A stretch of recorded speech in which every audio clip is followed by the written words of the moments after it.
नमस्कार साथियों, दिव्य विज्ञान के YouTube चैनल में आपका स्वागत है। मेरा नाम है ग्रीस मिश्रा और आप देख रहे हैं हमारी सहायक अध्यापक एलटी पर आधारित विशेष सीरीज शिक्षण अभिरुचि, जिसका आज का टॉपिक है वृद्धि और विकास। दोस्तों, एलटी का ये एक महत्वपूर्ण टॉपिक है। आपने यूटेट और सीटेट में या फिर कोई भी आपके स्टेट टेट हैं, वहाँ पर आपने इससे संबंधित बहुत से क्वेश्चन देखे होंगे, इससे बहुत सी चीज़ें पढ़ी भी होंगी। तो बहुत अच्छा टॉपिक है। आइए शुरू करते हैं। जैसे सिलेबस एलटी उत्तराखंड के सिलेबस में इस टॉपिक को लिखा हुआ है बच्चों में वृद्धि एवं विकास में आनुवंशिकी एवं वातावरण का प्रभाव। तो इस टॉपिक से संबंधित हम आपको आज कुछ क्वेश्चन कराएंगे और इससे संबंधित कुछ फैक्ट देखेंगे। उम्मीद करते हैं ये आगामी आईआईटी भर्ती परीक्षा में बहुत सहायक सिद्ध होंगे। तो आइए शुरू करते हैं आज का हमारा टॉपिक वृद्धि एवं विकास। तो दोस्तों, वृद्धि अभिवृद्धि जो ग्रोथ होती है ये है क्या? तो ग्रोथ होती क्या है, देखिएगा। अभिवृद्धि का अभिप्राय कोशिकाओं में होने वाली वृद्धि से है।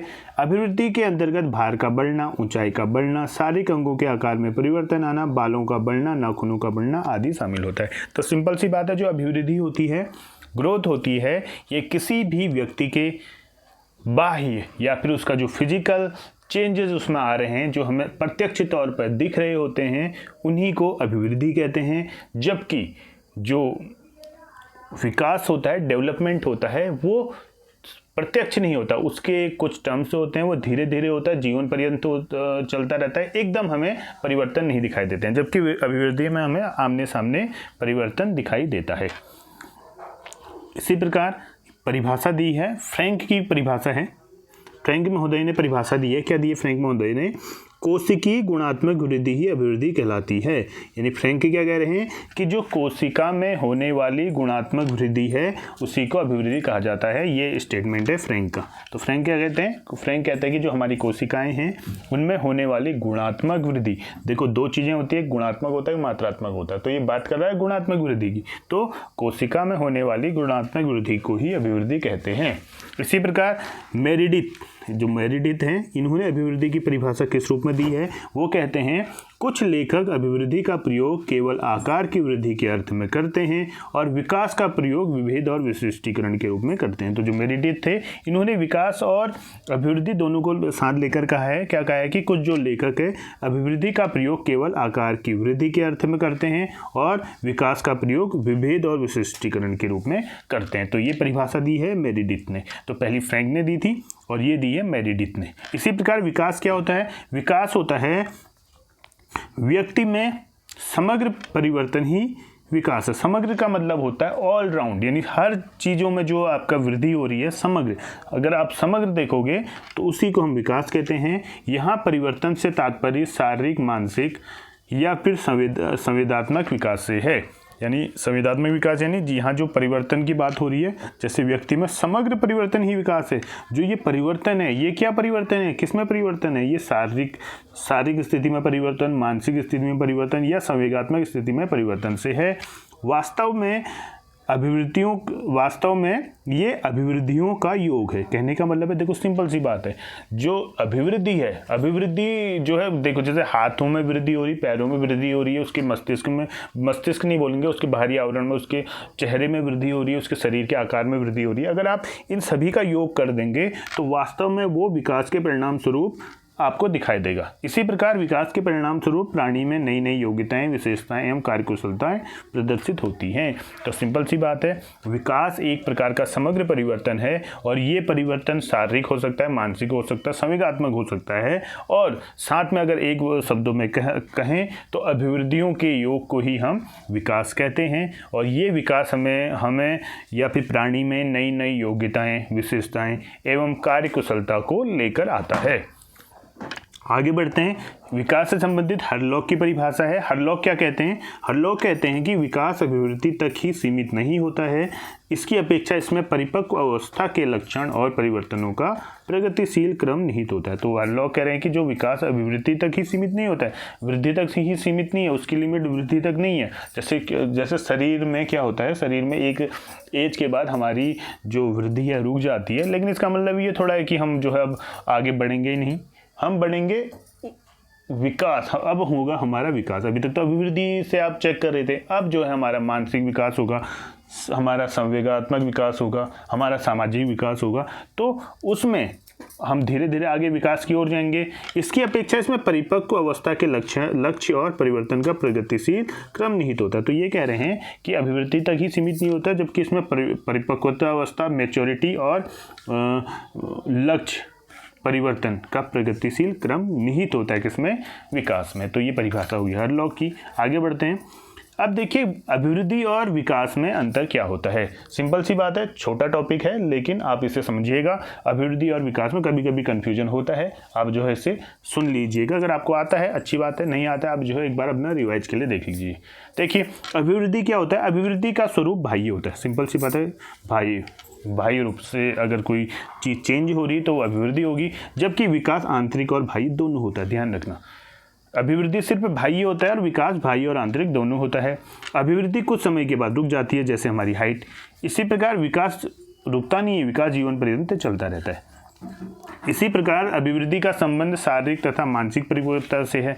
तो शारीरिकता जो अभिवृद्धि का संबंध है, शारीरिक और मानसिक मैच्योरिटी, जो फिजिकल एंड मेंटल मैच्योरिटी है, इसका संबंध सीधा अभिवृद्धि से है। जबकि विकास वातावरण से भी संबंधित होता है, जबकि विकास में शारीरिक भी आएगा, मानसिक भी आएगा और एनवायरनमेंट भी आएगा।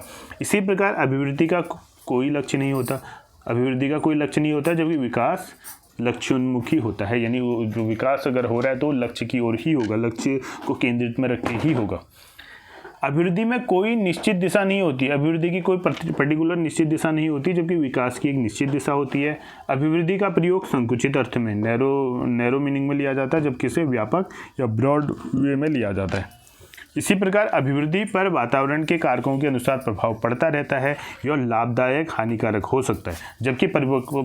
जबकि विकास में परिपक्वता जो है में ही वृद्धि निहित होती है, यानी कि परिपक्वता की विकास का संबंध वृद्धि में ही निहित होता है। तो ये जो डिफरेंस थे अभिवृद्धि और विकास में, तो इसमें हमें ये पता चला कि जो अभिवृद्धि होती है ये बाह्य कारकों पर होती है और जो विकास है वो जो है आंतरिक कारकों पर होता है। और एक चीज़ और है, अभिवृद्धि जो है ये मात्रात्मक होती है, इसको आप माप सकते हैं, मात्रात्मक होती है, जबकि विकास एक प्रकार का मात्रात्मक और गुणात्मक दोनों होता है। गुणात्मक भी होता है, हो सकता है, और मात्रात्मक भी होता है। तो ध्यान रखना इन दोनों का योग रहता है विकास, इसमें मात्रा भी कुछ हद तक आप मात्रा चेक कर सकते हैं और गुणात्मक तो होता ही है।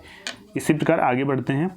अब देखिए अभी तक हमने इसमें आपको कुछ कॉन्सेप्ट बताए थे जो बेस है अभिवृद्धि एवं विकास का। अब हम इससे संबंधित 30 प्रश्न करेंगे और ये 30 प्रश्न आपको आगामी एलटी भर्ती परीक्षा में या लेक्चरर भर्ती परीक्षा में या आप सीटेट यूटेट जो भी करते हैं आपको निश्चित ही फायदेमंद होगी। तो देखिए आइए शुरू करते हैं।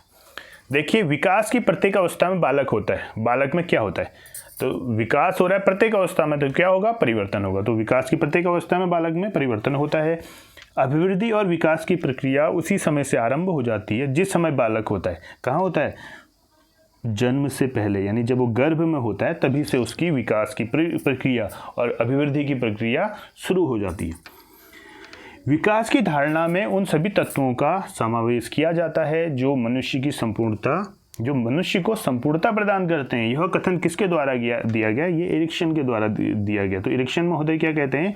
विकास की धारणा में उन सभी तत्वों का समावेश किया गया है जो मनुष्य को संपूर्णता प्रदान करते हैं। तो ये स्टेटमेंट है इरिक्सन का। इसी प्रकार पैतृक अथवा जीन सदैव सक्रिय होते हैं। तो कैसे सक्रिय होते हैं? ये हमेशा पेयर्स में होते हैं, पेयर्स यानी जोड़ों में जो है, यानी जो पेयर्स होते हैं ये जो है जीन्स हमेशा एक्टिव होंगे जोड़ों में, यानी पेयर्स बना के ही जो है, जैसे आपको पता होगा आपने जो है जब साइंस पढ़ी होगी तो उसमें आप देखते हैं कि किस तरीके से एक पीढ़ी के लक्षण दूसरी पीढ़ी में आते हैं और ये पीढ़ी के लक्षण जो है हमेशा पेयर्स के रूप में होते हैं। इसी प्रकार जो है आपको पता होगा कि मनुष्य में कितने जो है क्रोमोजोम्स होते हैं, 46 क्रोमोजोम्स होते हैं, और 46 क्रोमोजोम्स में जो है 23 जोड़े उनमें होते हैं, यानी कि पेयर्स के रूप में होते हैं। जैसे कि ये कह रहा है कि पैतृक अथवा जीन सदैव सक्रिय होते हैं। जोड़ों में तो जोड़ों टोटल 46 होते हैं, और पेयर्स होते हैं उनमें 23 पेयर्स, आपने पढ़ा होगा, ठीक। 23 पेयर्स होते हैं। और जैसे अगर आप जीन्स और जो है पैतृक अगर गुण अगर किसी बच्चे में जा रहे हैं तो 23 पेयर जो है मम्मी के जाएंगे और 23 पेयर उसके पापा के जाएंगे। तो टोटल पेयर्स नहीं बोलेंगे, 23 गुणसूत्र जो है मम्मी के जाएंगे और 23 पेयर्स उसके पापा के जाएंगे। और इसमें क्या होता है, 22 दोनों के सेम होते हैं, 22 दोनों के सेम होते हैं। और जो 23वां होता है वो अलग होता है, वो माता का अलग हो सकता है और पिता का अलग हो सकता है, लेकिन 22 गुण जो है दोनों के सेम जाते हैं। तो इस तरीके से पैतृक अथवा जीन सदैव सक्रिय होते हैं जोड़ों में। तो ह्यूमंस में 46 गुणसूत्र होते हैं, ठीक है, वो 23 जोड़ों में होते हैं। और उन 23 जोड़ों में से भी 22 जो है स्त्री और पुरुष में एक जैसे होते हैं, 22 दोनों में एक जैसे होते हैं। और उसके बाद जो 23वां गुण सूत्र होता है, एक में XX होता है और एक में XY होता है। तो ये आप ध्यान रखिएगा। आगे बढ़ते हैं।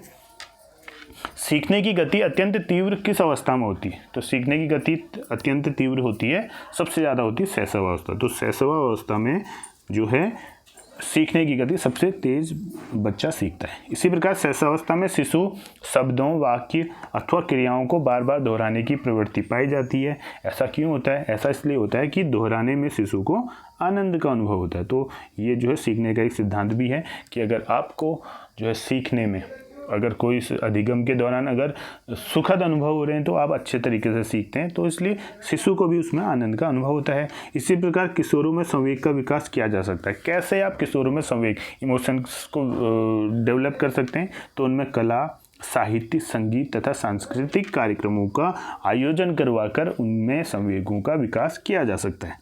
इसी प्रकार एक बच्चा कक्षा में प्राय प्रश्न पूछता है, उचित रूप में इसका अर्थ किस रूप में आप लेंगे? एक बच्चा कक्षा में प्रश्न पूछ रहा है तो आप उसे किस रूप में लेंगे? हम सोचेंगे कि वो क्या है, अधिक जिज्ञासु है। अगर ज़्यादा प्रश्न पूछ रहा है तो अधिक जिज्ञासु है। हर कोई तो पूछता नहीं है, हर किसी में जिज्ञासा का लेवल उतना होता नहीं। अगर वो ज़्यादा प्रश्न पूछ रहा है इसका मतलब वो अधिक जिज्ञासु है। सिगमंड फ्रॉइड ने लड़कों के मातृ प्रेम भाव को नाम दिया है। फ्रॉइड ने लड़कों के मातृ प्रेम भाव को क्या नाम दिया था? तो उन्होंने दिया था ओडिपस भावना ग्रंथि। तो ओडिपस भावना ग्रंथि। इसी प्रकार जन्म के समय शिशु में कौन सा समय होता है? जन्म के समय शिशु में कौन सा समय होता है? तो वो होता है, यानी कौन सा, ये बोल सकते हैं समय नहीं है, कौन सा संवेग होता है, कौन सा संवेग होता है? तो संवेग उसमें उत्तेजना होती है जन्म के समय शिशु में। इसी प्रकार मानवीय मूल्य, ह्यूमन वैल्यूज जो प्रकृति में सार्वत्रिक हैं के विकास का अर्थ क्या होता है? जो मानवीय मूल्य जो है, जो प्रकृति में हर जगह पाए जाते हैं, उसके विकास का अर्थ है, उसका विकास का अर्थ है अनुकरण। जो अनुकरण है वही मानवीय मूल्य जो प्रकृति में सार्वत्रिक है के विकास का अर्थ माना जाता है, अनुकरण। इसी प्रकार अवधारणाओं का विकास, डेवलपमेंट ऑफ कॉन्सेप्ट मुख्य रूप से हिस्सा है। किसका है? कॉन्सेप्ट अगर आपके विकसित हो रहे हैं इसका मतलब आपका बौद्धिक विकास हो रहा है, यानी कि इंटेलेक्चुअल डेवलपमेंट आपके अंदर हो रहा है, तभी हम कहेंगे कि कॉन्सेप्ट डेवलप हो रहे हैं किसी भी बच्चे या फिर हमारे अंदर। इसी प्रकार अगला प्रश्न है, प्रत्येक जाति चाहे वह पशु हो या मानव जाति अपनी जाति के अनुरूप विकास के प्रतिमान का अनुसरण करती है।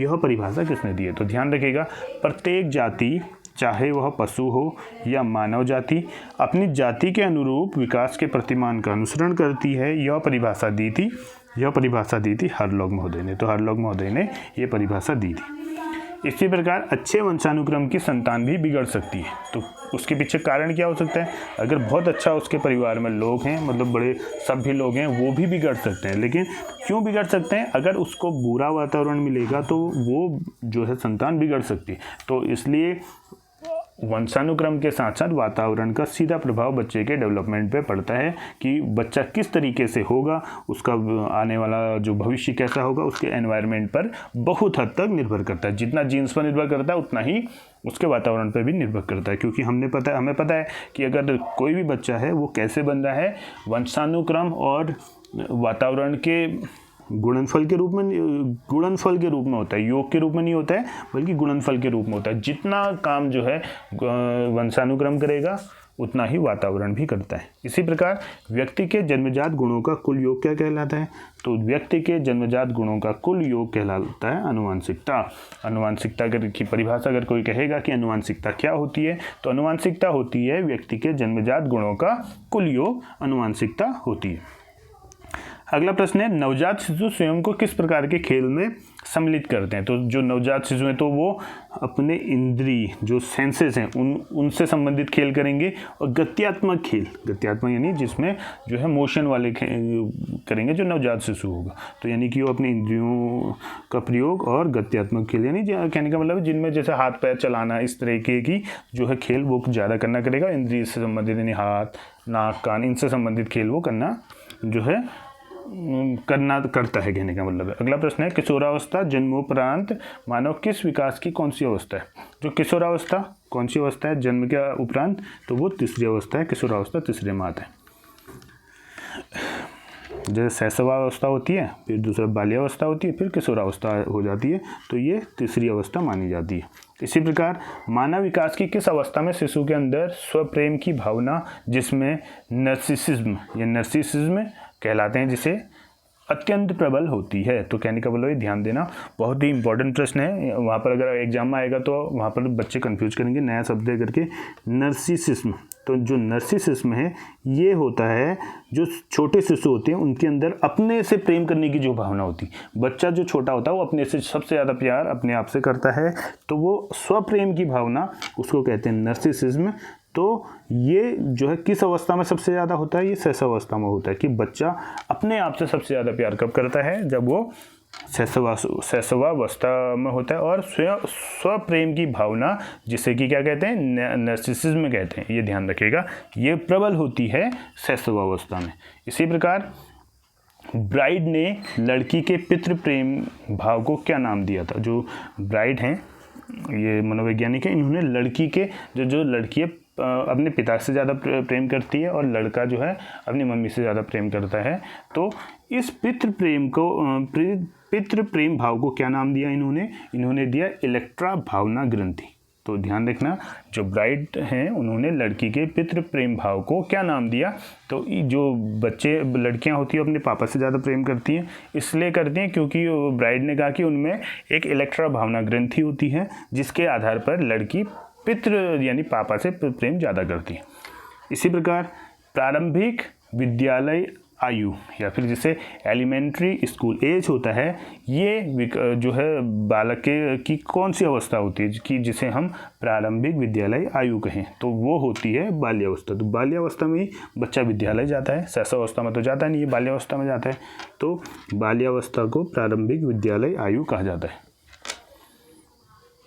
इसी प्रकार जन्म के समय मस्तिष्क का भार लगभग कितने ग्राम होता है? जो बालक होता है उसका जन्म के समय मस्तिष्क का भार कितना होता है?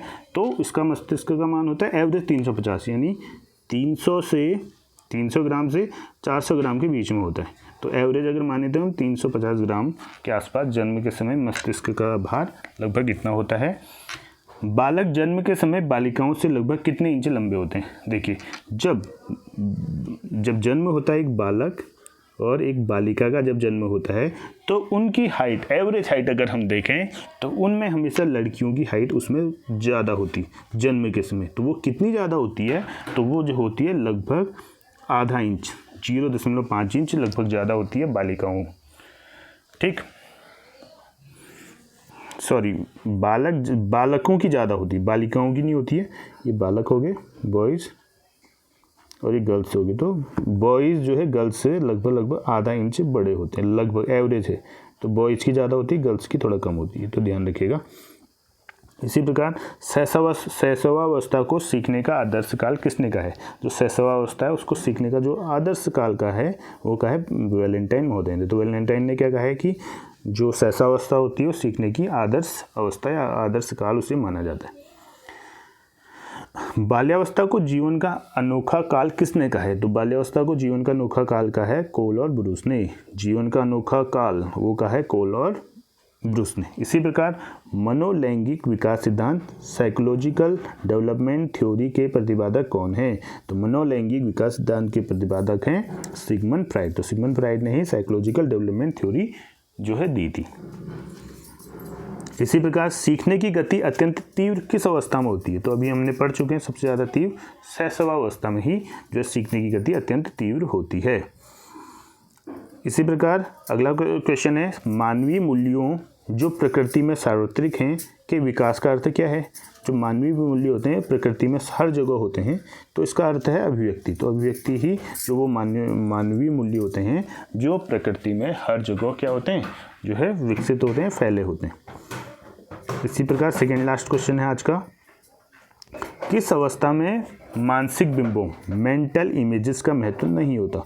तो वो कौन सी अवस्था है जिसमें मेंटल इमेजेस का महत्व नहीं होता है? तो क्रियात्मक अवस्था होती है जिसमें मेंटल इमेजेस का महत्व नहीं होता है। क्योंकि क्रिया कर रहा है तो मेंटल इमेजेस का वहाँ पर ज़्यादा महत्व नहीं माना जाता है। और आज का लास्ट प्रश्न है हरलॉक अपने जीवन काल की कितनी अवस्थाएं बताइए? तो हरलॉक जो है अपने जीवन काल मतलब मनुष्य की जो बालक है उसके जीवन काल की कितनी अवस्थाएं बताई हैं? उन्होंने 11 अवस्थाएं बताई हैं। तो ये थे हमारे वृद्धि अभिवृद्धि एवं विकास, जो हमारा LT का टॉपिक था, जो टॉपिक था बच्चों में वृद्धि एवं विकास, वृद्धि एवं विकास में आनुवंशिकता एवं वातावरण का प्रभाव। इससे संबंधित हमने आज जो है कुछ कॉन्सेप्ट पढ़े हैं और उससे संबंधित 30 प्रश्न कर रखे हैं। तो उम्मीद करता हूँ आपको ये सेशन अच्छा लगा होगा और इसी तरीके से और टॉपिक में आने के लिए आप मिलते हैं नई वीडियो में। तब तक के लिए धन्यवाद। जय हिंद, जय